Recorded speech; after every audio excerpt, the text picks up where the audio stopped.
അവരുടെ ആ കാമന പൂർത്തിയായാൽ ആർക്കാ ഗുണം? ലോകർക്കാണ് ഗുണം. അങ്ങനെ ലോക നന്മയ്ക്ക് അല്ലാതെ അപ്പുറത്തെ വീട്ടിലുള്ളവൻ്റെ സ്വത്ത് എൻ്റെ കയ്യിലാവണം, അല്ലെങ്കിൽ അത് എനിക്കുണ്ടാവണം, ഇത് എനിക്കുണ്ടാവണം എന്ന് വിചാരിക്കണം. സ്വന്തം കാര്യം നേരെയാക്കാനുള്ള അല്ലെങ്കിൽ സ്വന്തം ആർത്തി തീർക്കാനുള്ള ആഗ്രഹമല്ലല്ലോ ആ കാമന. ഇവിടെ എന്താണ്ടായി ചോദിച്ചാൽ, ഇവിടെ ഇന്ദ്രനുണ്ടായ കാമന.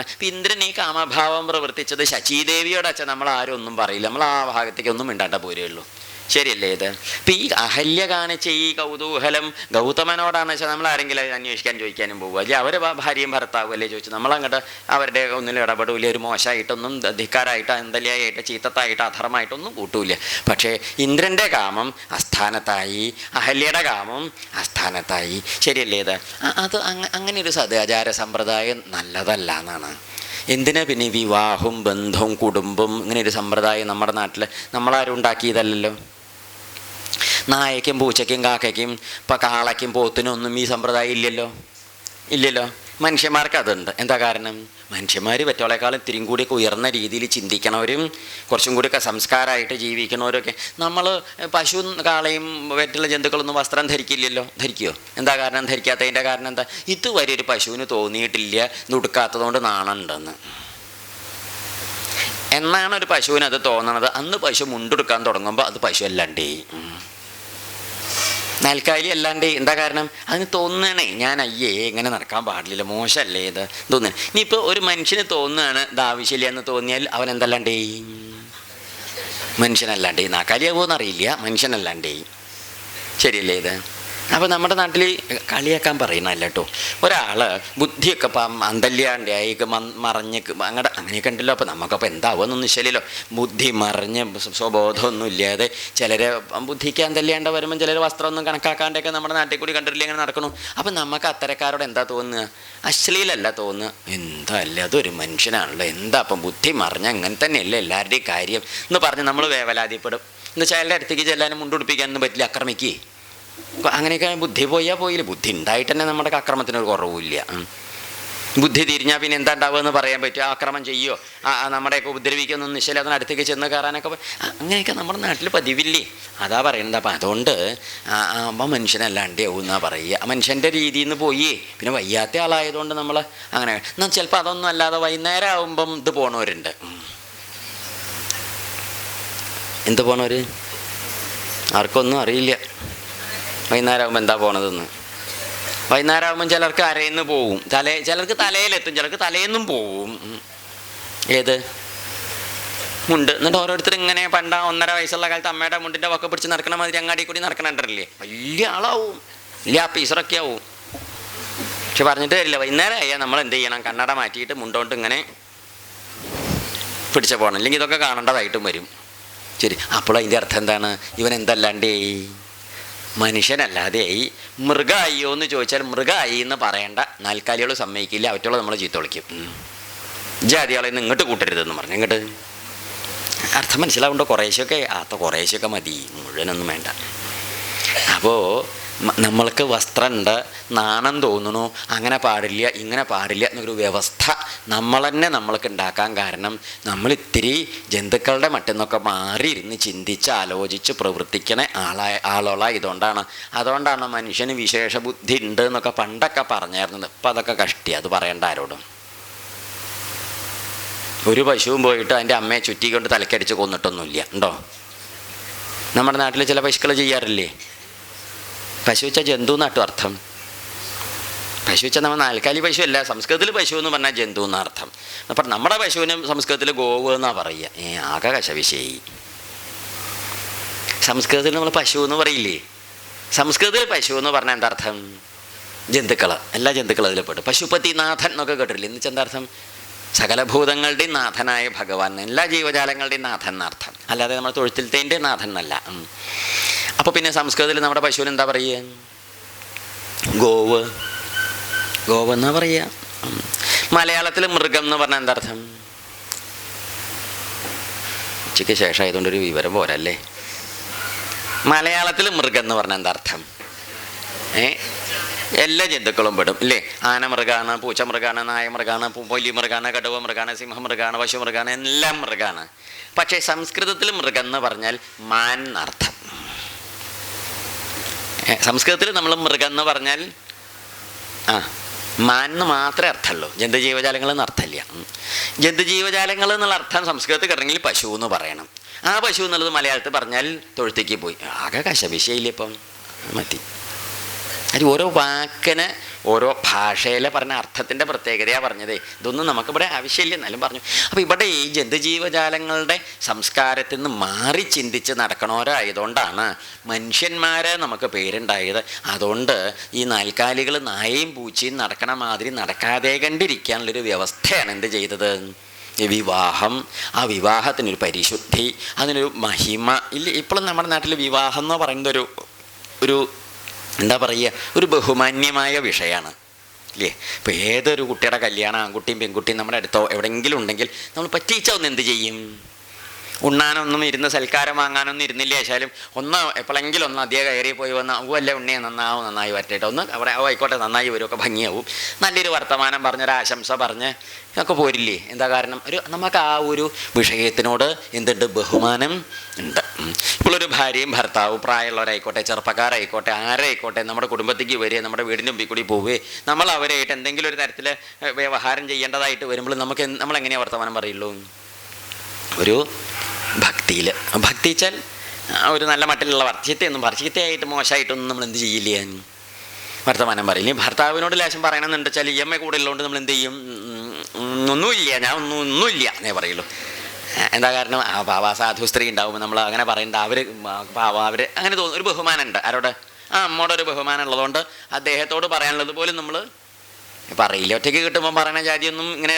പക്ഷെ രണ്ടാളും കൂടി കൂടുമ്പോൾ സംഗതി മാറുകയാണേ. എന്താ, ഒറ്റയ്ക്ക് കണ്ടാൽ നമ്മൾ കിട്ടിയതൊക്കെ കൊടുക്കും, പക്ഷേ രണ്ടാളും. അപ്പം ദമ്പതീഭാവത്തിന് എന്തുണ്ട്, ദമ്പതീഭാവത്തിനൊരു വലിയ ബഹുമാന്യത ഉണ്ടെന്നാണ്. അത് നമ്മുടെ നാട്ടിലുണ്ട്. ഇപ്പം അതൊക്കെ പോയി തുടങ്ങി. എന്താ കാരണം, പറ്റുള്ളൂ ഗുണഘോഷ്ടല്ലേ. എന്ത് ഗുണഘോഷ്ടം മനസ്സിലാവില്ലേ, അത് വേണ്ട, അത് പറഞ്ഞാൽ അതാവും. ഗുണഘോഷ്ടം എന്നൊക്കെ പറഞ്ഞാൽ മനസ്സിലാവില്ലേ. ഭാര്യ 2ൻ്റെ പട്ടിക ചൊല്ലി തുടങ്ങും, ഭർത്താവ് 3ൻ്റേത് ചൊല്ലും, അപ്പോൾ 4ൻ്റെ പട്ടിക ആര് ചൊല്ലും, ഭാര്യ ചൊല്ലും. അങ്ങനെ ഏതാണ്ട് ബസ് സ്റ്റോപ്പ് എത്തുമ്പോഴേക്കും 16ൻ്റെ പട്ടിക ഒരു രണ്ടാളും കൂടി ഇങ്ങനെ ചെല്ലുക. അങ്ങനെ ഒരു 16 ഇത് 32 എന്ന് പറഞ്ഞിട്ട് വലിയ കാര്യങ്ങൾ. ദൂരെ നിന്ന് നോക്കുമ്പോൾ ഫോട്ടോ പിടിക്കുമ്പോഴൊക്കെ നല്ല മാത്രക്ക, അടുത്ത് കൂടി പോകുമ്പോഴാണ് ഗുണഘോഷ്ടം നമുക്ക് മനസ്സിലാവുക. ചെവി അപ്പോഴല്ലേ മനസ്സിലാവുള്ളൂ. പറഞ്ഞതിൻ്റെ അർത്ഥം പരസ്പരം തമ്മിച്ചേരാത്തവരാണെങ്കിൽ പോലും നമ്മൾ ഇവരെ ഒന്നിച്ച് കണ്ടാൽ എന്തായിട്ടേ കൂട്ടുള്ളൂ. അതങ്ങനെ പണ്ട് പറയാറുണ്ട്. ഭാര്യാഭർത്താക്കന്മാരെ നമ്മൾ അവരെ ഒന്നിച്ച് പോണത് കണ്ടാൽ എന്ത് ചെയ്യരുത്, നിന്ദിച്ചും കൊണ്ട് അവരുടെ ഇടയിൽ കൂടി മുറിച്ച് കടന്ന് പോകാൻ പാടില്ല എന്ന് പറയും. എന്താ അങ്ങനെ പറയാൻ കാരണം, ഭാര്യയും ഭർത്താവും കൂടി വരിക. അപ്പോൾ നമ്മൾ എന്ത് ചെയ്യുക, നമ്മൾ ധൃതിയിൽ വരുമ്പോൾ ഒരു പഴുത് കണ്ടില്ല. അപ്പോൾ ഇവരുടെ രണ്ടാളുടെയും കൂടി അവരെ അമ്മ എവിടെയും ദേഹം എവിടെയും നിൽക്കണത്, ഇടയിൽ കൂടി പോകാൻ പാടില്ല. എന്താ കാരണം, പൂർവ്വ ജന്മസുഹൃതമൊക്കെ അവിടെ നശിച്ചു പോകുന്ന പറയുക. മനസ്സിലാവുണ്ടല്ലോ. എന്താ, അതത്ര ഒരു ബഹുമാന്യമായ പദവി ആയതുകൊണ്ട് ഭാര്യാഭർത്താക്കന്മാരെ കണ്ടാൽ നമ്മൾ എന്ത് ചെയ്യണം എന്നറിയൂ, അവരെ പാർവതീ പരമേശ്വരന്മാരായി കണ്ട് ബഹുമാനത്തോടെ പ്രദക്ഷിണമായിട്ടേ പോകാൻ പാടുള്ളൂ എന്ന്. അവരിപ്പോൾ ഇവിടെ നിൽക്കണമെന്ന് വെച്ചാൽ നമ്മൾ ഈ വഴി എങ്ങനെ അപ്പുറത്തേക്ക് കൂടി അങ്ങോട്ട്, അവരെങ്ങനെ വട്ടത്തിൽ ചുറ്റി പ്രദക്ഷിണം കഴിച്ചത് അങ്ങാടിയിൽ നമസ്കരിക്കൊന്നും വേണ്ട. അപ്പോൾ അവരും പേടിച്ചു പോകും. ഇല്ലെങ്കിൽ തന്നെ ഒരു വട്ടം കഴിഞ്ഞിട്ടാണ് വരണത്. അതിൻ്റെ ഇടയ്ക്ക് നമ്മുടെ ഇതും കൂടി കണ്ടാൽ അവരെന്തായാലും പേടിക്കുക. അതൊന്നും വേണ്ട. അങ്ങനെയല്ല, എന്നാലും നമ്മുടെ അവരുടെ ആ ഒരു ബഹുമാന്യമായ പദവിയിൽ പ്രദക്ഷിണമായിട്ട് ആ വഴി അങ്ങോട്ട് പോവുക. ബഹുമാനിക്കണം എന്നാണ് പറഞ്ഞതിൻ്റെ അർത്ഥം. അതൊക്കെ നമ്മൾ കുട്ടികളെ പറഞ്ഞ് ശീലിപ്പിക്കണം. അങ്ങനെയൊക്കെ വേണം. അതൊക്കെ നമ്മുടെ സംസ്കാരത്തിൻ്റെ ഭാഗമാണ്. അപ്പോഴേ അവർക്ക് മനസ്സിലാവുള്ളൂ ഇതൊരു ഒരു വിശിഷ്ടമായ സമ്പ്രദായമാണ്, ലോകത്തിൽ ഇങ്ങനെയൊക്കെ വേണ്ടതാണ്, അതിനെയൊക്കെ ബഹുമാനിക്കേണ്ടതാണ് എന്നൊക്കെ മനസ്സിലാവുള്ളൂ. അതുകൊണ്ടാണ് ഈ വിവാഹം, ആ ഒരു ബന്ധത്തിൻ്റെ മഹിമ, അതിൻ്റെയൊക്കെ മൂർത്തിയാണ്. ആ മഹിമയൊക്കെ കാണിച്ച ആളാണ് ആരെ, ശ്രീരാമചന്ദ്രസ്വാമി. അതുകൊണ്ടും കൂടിയാണ് ഈ കഥ പറയുമ്പോൾ ഇതൊക്കെ പറയണം. ഇതൊക്കെ പഠിക്കാനാണ് നമ്മൾ ഈ രാമായണമൊക്കെ വായിക്കുന്നത്. അല്ലാതെ പറ്റി കഥയൊക്കെ നിശ്ചയില്ലാത്തൊരു ആരാളുള്ളത് ഇവിടെ. ഇതൊക്കെ ഒന്ന് ആദ്യമായിട്ട് കേൾക്കുക ഞാൻ. അഹല്യ അങ്ങനെ കേൾക്കണവരാരെങ്കിലും ഉണ്ടോ? ഉണ്ടെങ്കിൽ ഒന്ന് കാണാനുണ്ടോ? അതൊക്കെ ഏത് കുട്ടിക്ക് നിശബ്ദമൊക്കെ വായിക്കുമ്പോൾ, മുത്തശ്ശൻ വായിക്കുമ്പോൾ മുത്തശ്ശി വായിക്കുമ്പോൾ കേട്ടിട്ടൊക്കെ ഉണ്ടാവും. അതല്ല അതില്ല. പക്ഷെ അതിൻ്റെ ഒരു ചില മർമ്മല്ലേ. അപ്പം അതുകൊണ്ടാണ് ദമ്പതിമാരെ കാണുമ്പോൾ ബഹുമാനിച്ച് അവരെ കാണുമ്പോൾ നമ്മുടെ ഭാവം എങ്ങനെയാവണം, പാർവതീ പരമേശ്വരന്മാരെ എന്ന് കണക്കാക്കണം. അങ്ങനെ ബഹുമാനിച്ച് മറ്റുള്ള രണ്ടും കൂടി ചിലപ്പോൾ ഡൈവോഴ്സിന് കോടതിക്ക് പോവുകയാവും. എന്നാലും നമ്മളെന്തേ കൂട്ടാവൂ, പാർവതീ പരമേശ്വരന്മാർ രണ്ടും കൂടി തിരിച്ച് കോടതിയിൽ നിന്ന് വേറെ ആയിട്ട് വരുന്നത് വരെ അവറ്റുള്ള നമ്മളെന്തിനാ അവൻ്റെ കഥ ആലോചിക്കണേ? നമ്മൾ നമ്മളെ കണ്ടതും അനുസരിച്ച് ചെയ്യുക. അവരെന്തെങ്കിലും ആയിക്കോട്ടെ, നാട്ടുകാരെ നന്നാക്കാൻ നമുക്ക് പറ്റില്ല. പക്ഷെ നമുക്കൊരു സംസ്കാരം ഉണ്ട്, അതിന് അനുസരിച്ച് നമ്മൾ പ്രവർത്തിക്കണം. നമ്മുടെ സംസ്കാരം നമുക്ക് കാണിക്കാമല്ലോ. അപ്പം ആ ദാമ്പത്യ ബന്ധത്തിൻ്റെ മഹിമ കണക്കാക്കാതെയാണ് ആര് ഈ പ്രവൃത്തി ചെയ്തത്? അഹല്യ ഈ പണി ചെയ്ത് മോശമായി, നന്നായില്ല. ഇന്ദ്രനാണെങ്കിൽ ശചീപതി, ആ മഹിമ കണക്കാക്കാതെയാണ് ഇന്ദ്രൻ ഈ പണി ചെയ്ത്. ഈ സംഗതി നമ്മുടെ നാട്ടിൽ ഇന്ന് കോടതി പോയി എന്തുണ്ടാവുക? ഈ സംഗതി ഇന്ദ്രൻ, ഈ അഹല്യയുടെ ഈ വിഷയം, ഇങ്ങനത്തെ ഒരു വിഷയം നമ്മുടെ നാട്ടിലുണ്ടായാൽ കേസായി കോടതിക്ക് പോയി എന്തുണ്ടാവുക? ആലോചിച്ചോളൂ. മയക്ക് കൂടി പറയണ്ടല്ലോ, പറയണ്ട. പത്രം വായിക്കാറില്ലേ? പിന്നെ എന്തൊക്കെ നമ്മൾ പറയണേ? പണ്ടൊക്കെ വെച്ചാൽ നമ്മുടെ നാട്ടിൽ അങ്ങോട്ടും ഇങ്ങോട്ടും കേസായി വിഷമായി, പല ജാതി വിഷമമുണ്ടെന്ന് ചെയ്യാൻ പാടില്ല. ഇപ്പോഴത്തെ പുതിയ സമ്പ്രദായത്തിലാണെങ്കിൽ ഇങ്ങനെ ഒരു വിഷയം ഉണ്ടായാൽ കോടതിയും ചോദിക്കും, എത്ര വയസ്സായി? 18 ഒരു 3 കഴിഞ്ഞു എന്നും പറയും. ഇവിടെ എത്രയായി? 18 3 ഉള്ളൂ എന്നും പറഞ്ഞു. നന്നായി, പൊയ്ക്കോളൂ, സന്തോഷമായിട്ടോ, പൊയ്ക്കോളൂ, വീട്ടിൽ പോയി ബസ്സിൻ്റെ കൂലിയും കൊടുക്കും വേണമെങ്കിൽ. ഒരു ഒന്നുമില്ല, 18 എന്തും ആവാം, പരസ്പര സമ്മതമാണ് എന്നുണ്ട്. എന്തെങ്ങനെയാണ് അതിന് വ്യവസ്ഥ വെക്കണത്? ശരിയല്ലേ ഇത്? പണ്ട് അങ്ങനെ പറ്റില്ല. അപ്പം അതുകൊണ്ട് നിയമപ്രകാരം എങ്ങനെയാണെങ്കിലും നമ്മൾ അതൊന്നും നോക്കി നിൽക്കരുത്. ഒരു ധാർമ്മികത ജീവിതത്തിലുണ്ടെങ്കിലേ നന്മ. ഇപ്പം നിയമം മാത്രം നോക്കി നമ്മൾ ജീവിക്കും. ഭർത്താവ് തോന്നിയ മാതിരി, ഭാര്യ തോന്നിയ മാതിരി വൈകുന്നേരം ആകുമ്പോൾ രണ്ടാളും കൂടി കുടുംബത്ത് വന്ന് വല്ല രസം ഉണ്ടാവുമോ? വല്ല കഥ ഉണ്ടാവുമോ? വല്ല പാരസ്പര്യം ഉണ്ടാവുമോ? ജീവിതത്തിന് വല്ല ഭംഗി ഉണ്ടാവുമോ? തീയിട്ട് ചുട്ടം കടങ്ങി പോകാൻ തോന്നില്ലേ? ഒരു കഥയുണ്ടാവില്ല. അപ്പം നമ്മൾ പറയേണ്ടത് എന്താണെന്ന് വെച്ചിട്ടുണ്ടോ, നിയമമല്ലാതെ അതിൻ്റെ വഴിക്കേ പോയിക്കോട്ടെ. സംസ്കാരം. അപ്പം സംസ്കാരവും സമ്പ്രദായവും ഉണ്ടാവണമെങ്കിൽ നമ്മൾ എന്ത് തന്നെ പഠിക്കണം? ഇതൊക്കെ തന്നെ പഠിക്കണം. കുട്ടികൾക്കൊക്കെ പറഞ്ഞു കൊടുക്കണം കേട്ടോ. കുട്ടിക്കാലത്ത് ഇനിയിപ്പം നമ്മൾക്കൊക്കെ ഇപ്പോൾ ഇങ്ങനെയൊക്കെ പറയാൻ തോന്നുന്നതും കേട്ടാൽ മനസ്സിലാവുന്നത് എന്തുകൊണ്ടാണെന്നറിയോ? നമ്മളൊക്കെ പഠിച്ച് വിവരം വെച്ച് വരുന്ന കാലത്തൊക്കെ നല്ല സമ്പ്രദായം നമ്മളിപ്പോൾ പറഞ്ഞൊരു നന്മയുടെ ഒരു ധർമ്മ, അയ്യോ ആ ചീത്ത, അയ്യയ്യേ അങ്ങനെ പാടില്ല എന്നൊക്കെയുള്ളൊരു മട്ടിൽ മോശമായിട്ട്, അതുകൊണ്ട് നല്ല മട്ട എന്നൊക്കെ വിചാരിച്ച് പോകുന്നു. ഇനിയിപ്പോൾ വരണൊരു 5 10 4 5 6 വയസ്സായി ബുദ്ധി തെളിഞ്ഞ് വരുന്ന കുട്ടികൾ ബുദ്ധി തെളിച്ച് ഇങ്ങോട്ട് വരുമ്പം കാണുന്ന കാഴ്ചയും അറിവും വിവരവും സമ്പ്രദായം എന്തായിരിക്കും? ഇപ്പം നമ്മൾ പറഞ്ഞ 18 കഴിഞ്ഞ കഥയാവും. ആ കുട്ടികൾക്ക് എന്ത് ധർമ്മം മനസ്സിലാവും? കുറ്റം പറഞ്ഞത് കാര്യമുണ്ടോ? നമ്മളൊക്കെ ഇപ്പം ഇങ്ങനെ പറയുന്നത് നമ്മുടെ കുട്ടിക്കാലത്ത് അങ്ങനത്തെ ഒരു സമ്പ്രദായം കുടുംബത്തിൽ നിന്നോ മുതിർന്നവരോ മുത്തശ്ശന്മാരോ അല്ലെങ്കിലൊക്കെ കെട്ടും പഠിച്ചും പറഞ്ഞും അവർ ശീലം സമ്പ്രദായമായിട്ട് വളർന്നെടുത്തും കുടുംബത്തും അറിയണവരൊക്കെ അങ്ങനെയുള്ളൊരു മട്ടുമാതിരിയിൽ വളർന്നു വരുന്നുണ്ടല്ലേ നമുക്കിതൊക്കെ പറയാനും കേൾക്കാനും അറിയാനും മനസ്സിലാക്കാനുള്ള പ്രാപ്തി ഉണ്ടായത്. ആ കുട്ടിയൊക്കെ അത് ഉണ്ടാവുമോ? ഉണ്ടാവില്ല. അപ്പം നമ്മൾ എന്ത് ചെയ്യണം? നമ്മൾക്കാണ് അതിൻ്റെ ഉത്തരവാദിത്തം. അപ്പം അവരെ ആചാര്യ ചീത്ത മട്ടിലേക്ക് വിടാതെ കണ്ട് നല്ലൊരു വെളിച്ചത്തിലേക്ക് വിട്ട് നന്നായി ജീവിച്ചു പോയാൽ ആർക്കാ ഗുണം? ആ കുട്ടികൾക്ക്. ശരിയല്ലേ? അവർ നല്ല മറ്റിൽ പരസ്പരം അങ്ങോട്ടും ഇങ്ങോട്ടും സ്നേഹിച്ച് പോയാൽ മരണം വരെ ഭാര്യ ഭർത്താവ് സന്തോഷമായിട്ട് അവർക്ക് ജീവിച്ചു പോയി ഉള്ള കാലം തമ്മിൽ തല്ലാതെയും പരസ്പരം അങ്ങോട്ടും ഇങ്ങോട്ടും ചളി വാരി എറിയാതെയും സമാധാനം. മനുഷ്യജന്മം എന്ന് പറഞ്ഞാൽ എന്താണെന്നറിയൂ? അത് നമ്മളിപ്പോൾ ഒരു 100 കൊല്ലം ജീവിക്കുകയായിരിക്കും. ഇനി വേണ്ട 125 ഇനി അദ്ദേഹം ഇവിടെ വന്നത് കുറച്ച് പോയി എന്ന് വേണ്ട. ഇത് ആയിക്കോട്ടെ 100 125 ഒന്നും ഉണ്ടാവില്ല. ഉണ്ടെങ്കിലും വേണ്ട. ഇനി എന്താ കാരണം? 125 ആകുമ്പോഴേക്ക് എന്താവൂല്ലേ? ഇപ്പം തന്നെ ഏതാണ്ടൊക്കെ നമുക്ക് രൂപം കിട്ടിയിട്ടുണ്ട്. ഈ സാധനം 125 ആകുമ്പോഴേക്ക് എങ്ങനെ ഉണ്ടാവും? പേടിയാവണം. അതൊന്നും വേണ്ട. ഏതാണ്ടൊക്കെ നന്നാവുമ്പോൾ അങ്ങോട്ട് നിർത്തി പോവുക നല്ലത്. കാര്യം എന്തെങ്കിലും ആവട്ടെ. ഒരു ശരാശരി നോക്കുമ്പോൾ ഒരു 10 100 കൊല്ലല്ലേ നമ്മൾ ജീവിക്കുള്ളൂ. ആ ഉള്ള കാലം തമ്മി തല്ലി ചീത്ത വിളിച്ചും ചെളിവാരി എറിഞ്ഞും കശവിശ കൂടിയും അസൂയും ഭീഷണിയും ഭീഷണിയിട്ട് കഴിച്ചു എന്ത് കാര്യമുണ്ട്? ഒരു ദിവസമെങ്കിലും ഒരു ദിവസം സന്തോഷമായിട്ട് സമാധാനമായിട്ട് ജീവിച്ചാൽ അത് ആ കണക്ക് പുസ്തകത്തിലുണ്ടാവും. ഏത് കണക്ക് പുസ്തകത്തിൽ? ജീവിത കണക്ക് പുസ്തകത്തിൽ നമ്മളെന്നും ഇപ്പോഴും നമ്മൾ ഏത് കഷ്ടത്തിലും നരകത്തിലും ദുരിതത്തിലും പെടുമ്പോഴും നമ്മൾ സ്മരിക്കുക ഏതാ? ഏതോ ഒരു അന്നത്തെ കാര്യമല്ലേ നമ്മൾ സ്മരിക്കുക. ഏതാ അന്നത്തെ കാര്യം? ഏതോ ഒരു നല്ല അവസരം ഉണ്ടായ സമയത്ത് നമ്മൾ അനുഭവിച്ച നന്മയുടെ ഒരു സുഖം, അതല്ലേ സ്മരിക്കുക. അപ്പം ആ സുഖം തപ്പുണ്ടാവാത്തത്? നമ്മളാൾ മാറിപ്പോയോ? നമുക്ക് വേറെ എന്തെങ്കിലും കയ്യോ കാലോ വീണു പോയോ? ഇല്ല. അപ്പോൾ പറ്റാത്തതിൻ്റെ കാരണം എന്താണ്? നമ്മൾ മാറാൻ തയ്യാറാവണില്ല എന്നുള്ളതാണ്. അപ്പം നമ്മൾ പരസ്പരം മാറി പറയണതിൻ്റെയൊക്കെ ഒരു മർമ്മം മനസ്സിലാവണില്ലേ?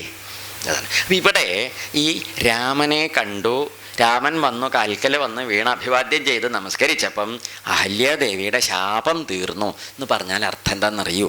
കാമാധിക്യം കൊണ്ടുണ്ടായ ദുരിതമാണ് അഹല്യയ്ക്ക്. ആ കാമം ഒരു വികാരമാണ്. ഈ വികാരങ്ങൾ ഈ മനുഷ്യന്മാരാണെങ്കിൽ ഒക്കെ ഉണ്ടാവും. വികാരങ്ങൾ പല ജാതി. കോപം ഉണ്ടാവും, കോപം ഉണ്ടാവില്ലേ? ദുഃഖം ഉണ്ടാവും, സന്തോഷം ഉണ്ടാവും, കാമം ഉണ്ടാവും, ഇതൊക്കെ ഉണ്ടാവും, ഇതൊക്കെ മനുഷ്യന്മാരാകുമ്പോൾ ഉണ്ടാവും. പക്ഷെ നമ്മൾ ഈ വികാരങ്ങൾ ഇങ്ങനെ ഇങ്ങോട്ട് വരുമ്പം വരണ വികാരങ്ങളെ വരുമ്പോലെ ഇങ്ങോട്ട് പുറത്തേക്ക് എടുത്താൽ എന്താ ഉണ്ടാവുക? ഇതുപോലെയൊക്കെ ഉണ്ടാവും. ഇപ്പോൾ പൂച്ചയോ നായോ ഒരു കാളയോ പശുവോ ഒക്കെ അങ്ങാടിയിൽ നിന്ന് കണ്ടാൽ അവർക്ക് അവരുടെ വികാരം ദേഷ്യം വെച്ചാൽ ദേഷ്യം. പശു ഉണ്ടല്ലോ, ഒരു പശുവിനെ ഇങ്ങോട്ട് വന്ന് ഓരോ മുന്നറിയിപ്പ് ഇല്ലാണ്ട് ഒറ്റ അങ്ങോട്ട് കുത്തി. അപ്പോൾ എന്താ അപ്പോൾ അതിന് പറയുകയല്ലേ? അപ്പോൾ അവർക്ക് അങ്ങനെ തന്നെ, അയ്യോ അങ്ങാടിയിൽ നിന്നൊന്നും കുത്താൻ പാടില്ല, ഇടവഴിന്ന് പറഞ്ഞാൽ കുത്താൻ നിൽക്കട്ടെ, അങ്ങോട്ട് വരട്ടെ അവൻ ഇടവഴിക്ക്. മറ്റേ പശു ഇടവഴിയിൽ പറഞ്ഞവരെ കാത്തു നിൽക്കും. എന്താ വെച്ചാൽ അതിൻ്റെ വികാരം എന്താ വെച്ചാൽ അത് വരുമ്പം അതങ്ങോട്ട് പറയാം. അപ്പം ഇവിടെ ഇങ്ങോട്ട് മൂത്രം ഒഴിക്കുക, ആരങ്ങോട്ട് മൂത്രം ഒഴിക്കും? അതിനങ്ങാടി അങ്ങനത്തെ സ്ഥലമൊന്നുമില്ല. അപ്പോൾ അവിടെ പഴത്തിൻ്റെ തൊലി അങ്ങാടിയിൽ കിടക്കണം, അതെടുത്തിട്ട് അങ്ങോട്ട് എല്ലാവരും നോക്കിയാൽ ബസ് സ്റ്റാൻഡിലേക്ക് നോക്കിയാണ് തിന്നും ചെയ്തു. ആര്? പശു. അതിനങ്ങനത്തെ ഒന്നും ഇല്ല. എന്താ കാരണം? വകതിരിവ് ഇല്ല, ജന്തു ആയതുകൊണ്ട്. ശരിയല്ലേ ഇത്? അങ്ങനത്തെ. അപ്പം ഈ വികാരങ്ങൾ ജന്തുക്കളൊക്കെ വരുമ്പം അവറ്റോളൊക്കെ അത് അതുപോലെ അങ്ങോട്ട് പ്രയോഗിക്കുക. മനുഷ്യന്മാരതെന്ത് ചെയ്യരുത്, അങ്ങനെ നമ്മൾ പ്രയോഗിക്കാൻ പാടില്ല. അപ്പം നമ്മുടെ ഉള്ളിലേക്ക് വല്ല വികാരങ്ങൾ, ഇപ്പോൾ കാമോ ക്രോധോ ദേഷ്യം ആയിക്കോട്ടെ, ഇപ്പോൾ ദേഷ്യം ആയിക്കോട്ടെ, എന്തോ കലശലായിട്ട് ദേഷ്യം കിട്ടുമ്പോൾ നമ്മൾ എന്ത് ചെയ്യണം? വേഗം അങ്ങോട്ട് പോയിട്ട് മറ്റയാളുടെ നെഞ്ചത്തേക്ക് അങ്ങോട്ട് ചിലവാക്കാൻ പാടുണ്ടോ? പാടില്ലായൊന്നുമില്ല. ആക്കിയാൽ പിന്നെ നമ്മൾക്ക് എന്ത് ചെയ്യാം? ഡെൻറ്റിസ്റ്റിൻ്റെ അടുത്തേക്ക് പോയാൽ മതി. എന്താ കാരണം? മനസ്സിലായില്ല? ദന്ത ഡോക്ടറെ. അതൊക്കെ സ്ഥാനം തെറ്റിയാൽ പിന്നെ അദ്ദേഹത്തിനല്ലേ എന്തെങ്കിലും ചെയ്യാൻ പറ്റുള്ളൂ, നമുക്കൊന്നും ചെയ്യാൻ പറ്റില്ല. ഇത് സ്ഥാനം തെറ്റിച്ച് അത് സ്ഥാനത്താക്കാനും പറ്റില്ല. അത് ഡെൻറ്റിസ്റ്റ് അല്ലല്ലോ. മനസ്സിലാവുണ്ടല്ലോ കുറേശ്ശൊക്കെ? അത്രയൊക്കെ മതി. കുറെ മനസ്സിലായാലും ബുദ്ധിമുട്ടാണ്. നമ്മുടെ വായിലത്തെ പല്ലൊക്കെ സ്ഥാനം തെറ്റുക എന്നല്ലാതെ ദേഷ്യം പിടിച്ച് വല്ലവരും മുമ്പിക്ക് പോയാൽ അദ്ദേഹത്തിൻ്റെ കയ്യിലിരിക്കുന്നത് കിട്ടുകയെന്ന്. അപ്പം അതുകൊണ്ട് ദേഷ്യമായാലും വേറെ എന്താ ദുഃഖമായാലും ഒന്നും നമ്മൾ എടുത്ത് പുറത്തേക്ക് ഇട്ട് ചാടിച്ചിട്ട് എന്ത് ചെയ്യരുത്? നശിച്ചു പോകാനുള്ള ഇടയുണ്ടാക്കരുത്. അപ്പോൾ ക്രോധം കലശലായിട്ട് ഇങ്ങോട്ട് ദേഷ്യം ഇങ്ങനെ ആളിച്ച് കത്തുകയാണെങ്കിൽ ഉള്ളിൽ നിന്ന് ഇങ്ങനെ തീജ്വാല പോലെ അങ്ങനെ ജ്വലിക്കുകയാണേ. അമ്മ എന്ന് സ്വത്ത് ഭാഗം വെച്ചപ്പോൾ എന്ത് ചെയ്തു?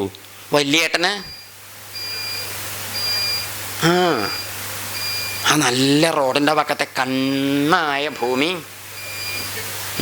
വലിയേട്ടൻ അങ്ങോട്ട് കൊടുത്തു. നമുക്ക് ആ ഊര ഭൂമിയാണ് കിട്ടിയത്. എവിടെ? കേറ്റിൻ്റെ പിന്നാക്കം. ആ ഒരു ഇടവഴി കൂടി ഇങ്ങനെ വന്നിട്ട് അമ്മ എന്ത് അത് അറിഞ്ഞപ്പോഴാണ് നമുക്ക് അമ്മ എങ്ങനെ കണക്കാക്കി വെച്ചിട്ടുണ്ട്, കുറ്റി അടിച്ചിട്ടുണ്ടെന്നൊക്കെ കേട്ട് അമ്മ ഏട്ടനും കൂടി ചെയ്ത പണിയാണേ. പിന്നെ ദേഷ്യം വരില്ലേ? നമ്മളന്ന് ഉച്ചയ്ക്ക് ലീവ് എടുത്തു. എന്തിന്?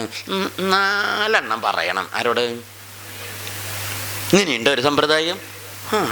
നമുക്ക് ദേഷ്യം ഇങ്ങോട്ട് വന്നിട്ടേ അന്ന് ആഫീസിലൊരു കാര്യം നേരെയില്ല, കടലാസ് ചവച്ചിട്ടാണ് നമ്മളത് അടക്കിയത്. എന്ത്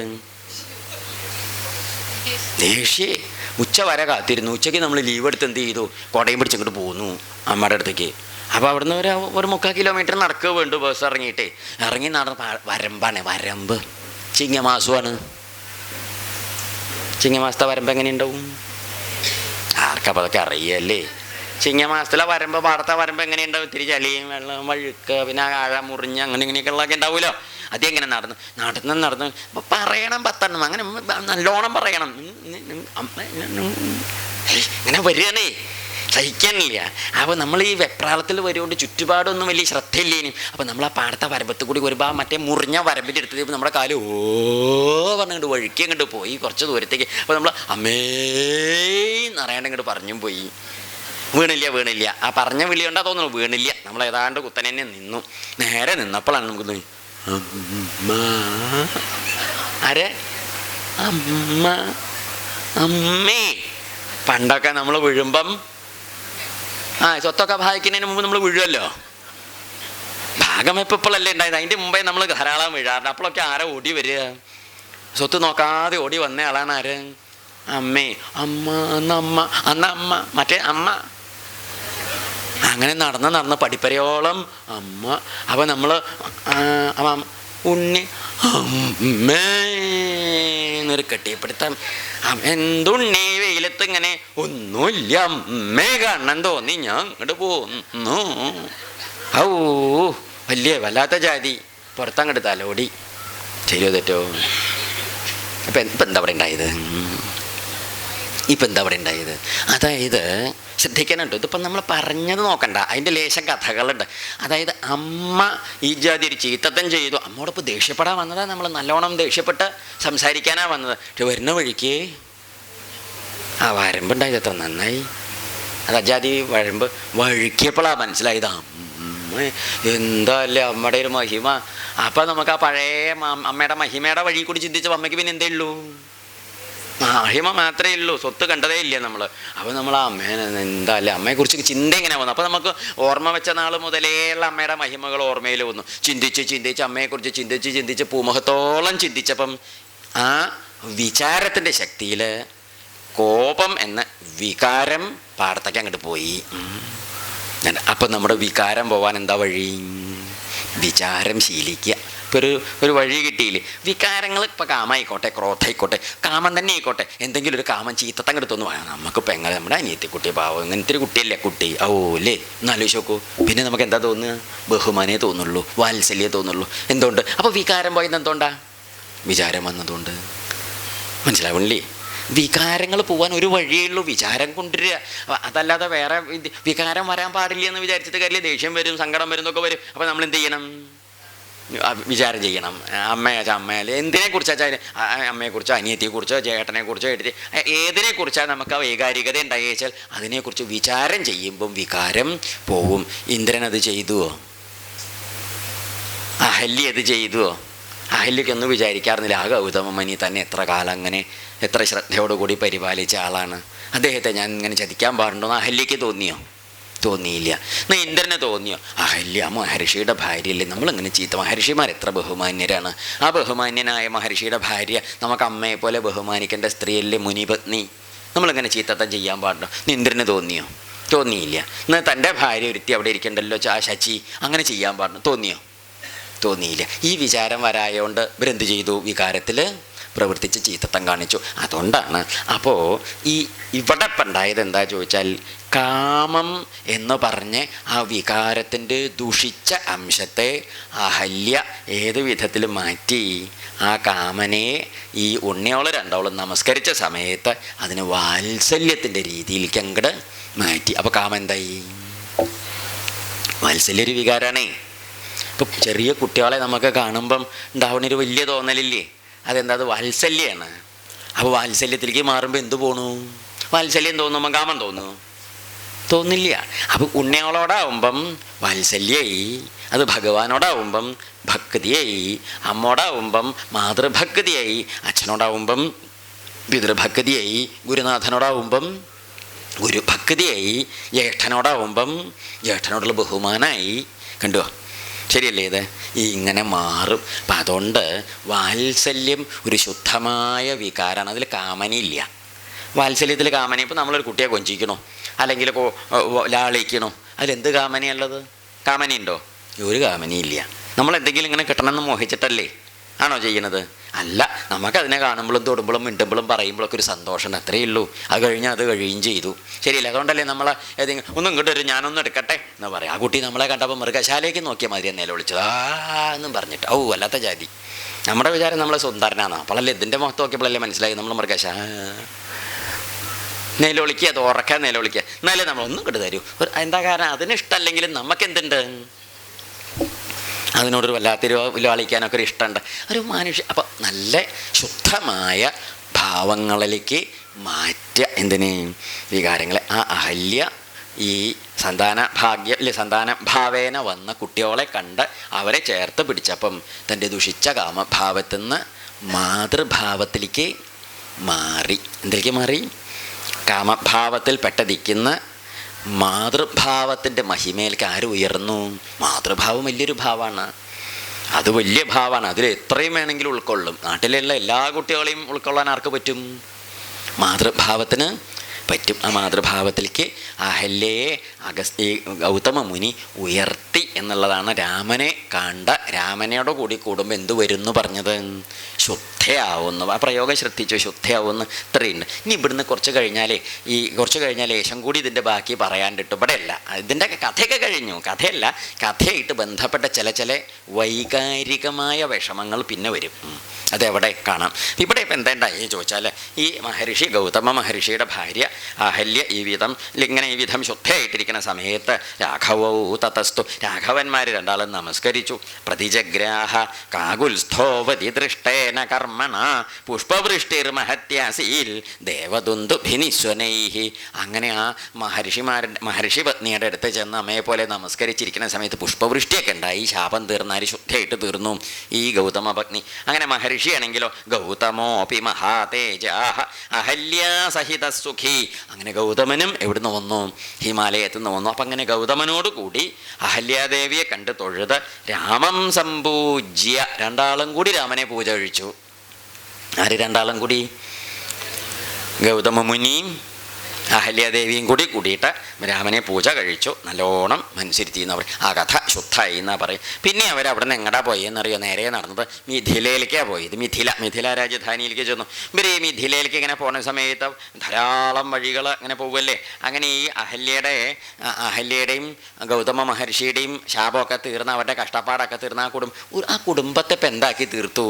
ഭിന്നിച്ച കുടുംബത്തെ രാമനും ലക്ഷ്മണനും കൂടി യോജിപ്പിച്ചു. അപ്പം ഈ കുടുംബം ഭിന്നാവുമ്പം അത് യോജിക്കാൻ കാരണമാവും ആരാന്നറിയോ? ആരാണ്? കുട്ടികളാ. മനസ്സിലാവുണ്ടോ? ഈ കുട്ടികൾ ഇതിൽ വലിയ പങ്കുണ്ട് ഇതിൽ. അല്ലെങ്കിൽ കുടുംബം ഭിന്നിച്ച് പോകുമ്പം രണ്ടുപേരും രണ്ട് ദിക്കിൽ ഭിന്നിച്ച് പോയ സമയത്ത് ആ ഭിന്നിച്ച ദമ്പതിമാരെ യോജിപ്പിച്ച് ഒരേ മട്ടിലാക്കി, പഴയ മട്ട് സന്തോഷിക്കുന്ന വിധത്തിലാക്കിയ രാമകുമാരനും ലക്ഷ്മണകുമാരനും അവിടെ നിന്ന് പുറപ്പെട്ടു പോന്ന് എന്തേ ചെയ്തു വെച്ചാൽ മിഥിലാദേശത്തേക്ക് ചെന്നപ്പം നിവേശമകരോദ്ദേശേ വിവിക്തേ സലിലായതേ. അങ്ങനെ അവർ ഈ അയോധ്യയിൽ നിന്ന് പോന്ന് വിശ്വാമിത്ര മഹർഷിയുടെ കൂടെ കൂടി അവിടെ നിന്ന് അതൊക്കെ കഴിഞ്ഞ് സിദ്ധാശ്രമത്തിൽ ആ യജ്ഞവും കഴിഞ്ഞിട്ട് ഇപ്പം എവിടേക്കാണ് പോരുന്നത്?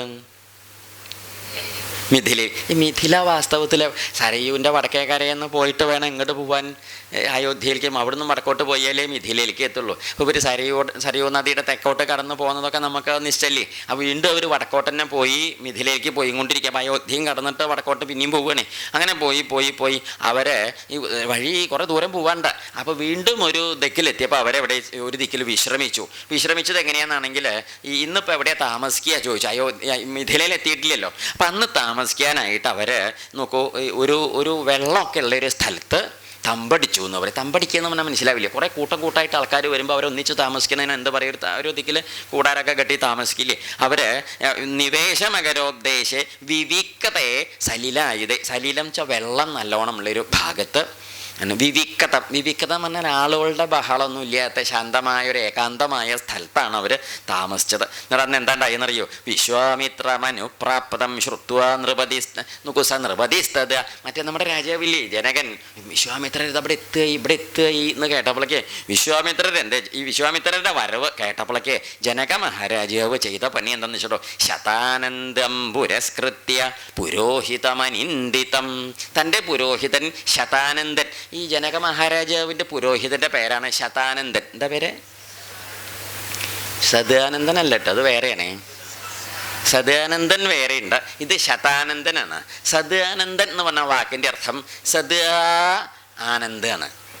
അതാണ് സദാനന്ദൻ. ഇത് ശതാനന്ദൻ എന്ന് പറഞ്ഞാൽ ശതം ആനന്ദം എന്നാണ്. ശതം വെച്ചാൽ 100 ചാനലിലെ കുറേ സന്തോഷമുള്ളതായിരുന്നു. പേരിടുമ്പോൾ ഒക്കെ അങ്ങനെയില്ലേ പേരിടുക നമുക്ക്? സത്യശീലൻ എന്നാ പേര്. വായ തുറക്കുന്ന ഇഡ്ഡലി കഴിക്കാനും. അപ്പം അതെല്ലാവർക്കും അറിയാമല്ലോ ഇല്ലേ? നോണ പറയാനേ തുറക്കുള്ളൂ. പേരെന്താ? അങ്ങനെയൊക്കെ പറയാറില്ലേ നമ്മൾ? അപ്പോൾ പേരിടുമ്പോൾ നല്ല ഭംഗിയുള്ള പേര്. അദ്ദേഹം മഹാകേമനുമാണേ. അതുകൊണ്ട് ശതം ആനന്ദം വെച്ചാൽ എപ്പോഴും ഒരു ആനന്ദ സ്വരൂപത്തിലിരിക്കണം വലിയൊരു മഹർഷിയാണ് അദ്ദേഹം. അതാണ് ശതാനന്ദമുനി, ജനക മഹാരാജാവിൻ്റെ പുരോഹിതൻ. നോക്കൂ, അപ്പോൾ വിശ്വാമിത്ര മഹർഷി കൊട്ടാരത്തേക്ക് വരണമെന്ന് കേട്ടപ്പം മഹാരാജാവ് ജനകൻ എങ്ങനെയാണ് സൽക്കരിക്കാൻ വന്നത്? തൻ്റെ പുരോഹിതനായ ബ്രാഹ്മണനായ പുരോഹിതനെയും കൂട്ടിയിട്ടാണ് ക്ഷത്രിയനായ രാജാവ് ഈ മഹർഷിയെ സ്വീകരിക്കാനായിട്ട് വന്നത്. വിശ്വാമിത്ര മഹർഷി അയോധ്യയിൽ വന്നപ്പം അദ്ദേഹം ദശരഥ മഹാരാജാവ് സൽക്കരിക്കാൻ പോയത് എങ്ങനെയാണ്? തൻ്റെ പുരോഹിതന്മാരായ വസിഷ്ഠ വാമദേവന്മാരെ 2 പേരെയും കൂട്ടിയിട്ടാണ് രാജാവ്.